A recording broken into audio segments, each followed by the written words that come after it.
All right, here we go. We're gonna make um, a sour cream coffee cake. A very, very easy thing to do. Now, look right here. I'm making some brown sugar. I looked and I didn't have any brown sugar, so here it is. What you need is 2 cups of sugar, white sugar, and 1/4 cup of molasses. That is how you make brown sugar. It's just that simple. You're probably going to need a mixer to mix it up because the molasses, especially the molasses I'm using, those are slow ass molasses. It even says so, slow as molasses. See that? Okay, you want real dark brown sugar, you just add more molasses. And also, if you put it in a plastic bag and put it into the pantry, it does taste better after it cures. So, like in 2 weeks, it tastes better. But for what we're using it for right here, this is all we need. All right, so you got 2 cups of white sugar and a 1/4 cup of molasses. Molasses is actually a byproduct when they're making white sugar. Molasses is part, it's part of the process. What they take off of the sugar. Okay, so now we're going to make the topping. There goes 2 cups of all-purpose flour. We're going to need 2 cups of brown sugar. This is the strudel, not to be confused with streusel. These are the crumbs, the topping. All right, so you have 2 cups of white sugar. I'm sorry, 2 cups of all-purpose flour and 2 cups of brown sugar. Now, to that, I'm adding 1 stick of butter and a half stick of margarine. Okay. Now, I had to add more flour to it. I know how it feels when it's right. See, flour is tricky. Flour will absorb the humidity in the air. All right, there went 1 tablespoon and 1 teaspoon of cinnamon. I kind of forgot to put it in there, so I got to mix it here by hand. But go ahead and add that in, mix it up real good. But anyway, flour, like I said, it'll absorb the humidity. So flour is always iffy. Whenever you make a pie dough, look on the recipe. It says add so much flour or, a little more or a little less. You know what I mean? Flour is kind of goofy. Okay, now there's what it is. It's 2 cups of flour, 2 cups of brown sugar, 1 stick of butter, and 1/2 stick of margarine. Now what you want is crumbs. You want crumbles. You don't want it too dry and you don't want it real wet. All right, now look, this is the easy part. Here you have some kind of cake mix. I like to use the upside down cake mix, but I couldn't find any. So I ended up with this pecan stuff, which is good. All right, here's what you do. You follow the directions on the box, except for the water. Don't put water in, put sour cream in.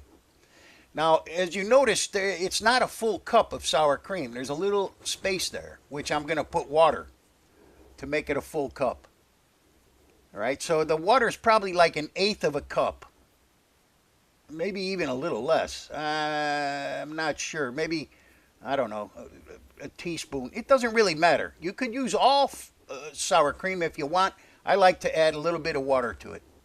All right, there went the cake mix. So in there we have 9/10 of a cup of sour cream and 1/10 water.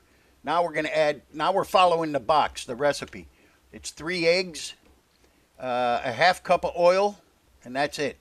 Now look, if you have brown sugar, in the package, or if you have it all made up, and you have these crumbs made up, this cake takes you, not even 10 minutes to mix, maybe 5 minutes. The crumbs, I'm going to show you at the end here. When you make extra crumbs, I always like to have extra crumbs because what I do is I put them in the freezer. And then anything like, pie, cookies, cakes, you can use the crumbs. They make a really good topping. Like, for instance, for an apple pie, a Dutch apple pie. Oh, man. You put them crumbs on there. Woo, baby. Okay, so now we're just going to mix this up. You know, I don't know what the recipe says, how long to mix it. I'm just mixing it, what, a minute? Something? I don't know. Just till it's mixed. Like I said, I like to use the upside down cake mix because it's kind of a different texture of cake. It's a little bit, you know, tougher, kind of. I don't know how to explain it. It makes a very good coffee cake. Okay, so in there we have 1 box of cake mix, 3 eggs, a half cup of oil, and 9/10 cup of sour cream and a little bit of water to make it up a whole cup. All right, that's it. Now we take this stuff out. We're going to put it into 2 pans. I have the pans pre-greased and flour. You know, I sprinkle flour in them, and you know, that way for sure nothing's going to stick.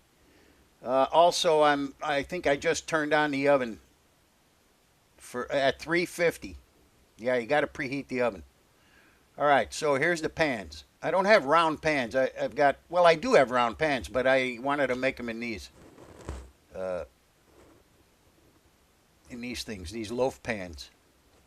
All right, now look, when you separate this, first of all, the first layer you're putting down is going to be pretty thin. You know what I mean? Only take out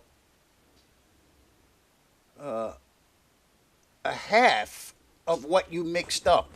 So for these 2 pans, I'm using a half. And try not to hit the bottom like I just did over there. Yeah, there you go. All right. Okay, so in other words, you're taking out half of the cake mix for this.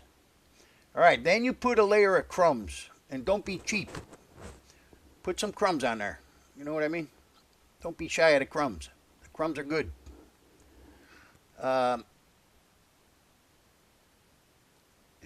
You know, it's kind of hard to spread this because there really isn't a whole lot in the pan.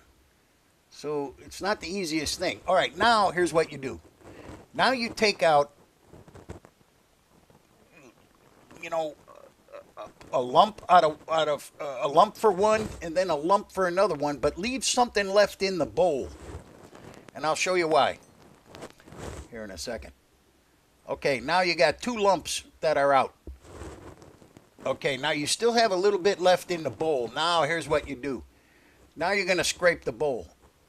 And then divide that in 2, and you'll have a perfect, they'll both be the same size. Here, that's a scraper I'm using. It's a sour cream top. My rubber spatulas are just no good. I have to get more. All right, so I'm scraping the bowl with the sour cream top there, and I'll show you in a minute. It scrapes everything out. Okay, so now you want to split that up into 2, what you have left in the bowl. And there you go, look at that. Okay. All right. Now you watch, they're both going to be the exact same size. It's amazing. Yeah, that's one of my rubber spatulas. That thing just fell apart, man. All right, now here's a trick. When you spread this, you can't go back and forth. You can only go one direction. You can't go back and forth. It's only one direction. If you go back and forth, what'll happen is the crumbs on the bottom will stick to the cake, and you'll pick them up and you'll smear them all over, and it's not going to be good. Go one direction. That's it. See how I picked up some of them crumbs? That's what you don't want to do. So you just continue in one direction. All right, cool. You got it. Now you're going to put another layer of crumbs. And, man, those crumbs are really good. You know what happens when the butter and the flour and the sugar in there, you know, as it heats up, it caramelizes the sugar. So the crumbs are actually crisp. You know, they're crunchy, kind of. Not real crunchy, but a little bit. Now you could put, if you want, you could put nuts in the crumbs. You could put walnuts, pecans. You could put, I mean, you could put chocolate chips. You could put coconut. You know, it's open. It's all open to you, whatever you like. You know, um, pistachio. Oh, wait a minute. Oh, my my computer just went to sleep. All right, there we go. Okay, they're out of the oven. Look at that. They're exactly the same size. Okay, now look. If you bake long enough, you don't really need to stick a knife or a toothpick into a cake. You know when they're done. Um, I just did that just so you could see that they are done. Um, but you know, when you tap on it, when you push on it very lightly, and it springs back, well, then you know everything is cooked. You know what I mean? If it doesn't spring back, well, then you still have some raw dough on the inside. So, you know, it really shouldn't be a problem. All you got to do is just touch them. Okay, now look, this is the crumbs that were extra. So what I did was I put them in a freezer bag and I tried to get all the air out, and now I'm going to put them in the freezer. Now the next time I go to make this cake, it's 1, 2, 3, boom. You know, I mean, takes no time at all. All right, here I'm gonna I'm gonna cook some potatoes while we're waiting for this cake to cool off a little bit. Um, these are those golden, man. I love these. These are good potatoes, man. Golden potatoes. And here's what I do. Whenever I make a pot roast, I always put more liquid, you know, than it should be. The meat is under water, put it that way. And you know, I put onions and celery and all that, carrots and everything. And then what I do is I take some of the liquid off and I make gravy with some of it, and some of it I freeze in these jars like this. Okay, so those are chunks of ice. I took it out of the freezer. So anyway, that's the beef from the pot roast. There went some room temperature butter I threw in, some onions. I'm going to do salt and pepper. Oh, okay, I must have cut that part out. Well, anyway, I put salt and pepper in and tin foil, and it goes into the toaster oven, believe it or not. I'll show you at the end when they're done. Okay, now what is this? Oh, here we go, man. Look at this. Got a nice hot cup of coffee. Woo, mama. Woohoo. Oh, baby. All right. So now we're going to cut one. Man, this is great coffee cake, man. For, you know, for a store bought, I think it was like $1 for that box of cake. I mean, you know, it's not a lot. And you get two nice big ones out of it.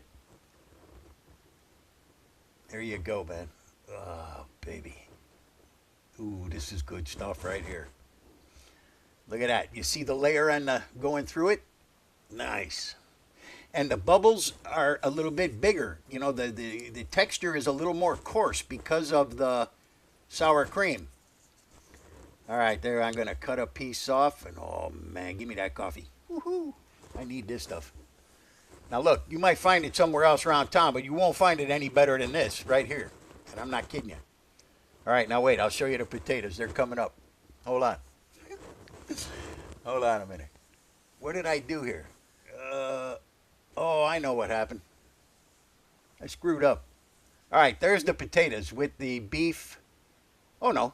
Oh, yeah, they've been in 40 minutes already. Now I take them out and I put paprika on. And I put them back in with no tin foil. Back into the toaster oven. The toaster oven's on about 400. All right, here they are when they come out. Oh, man, these things are the best.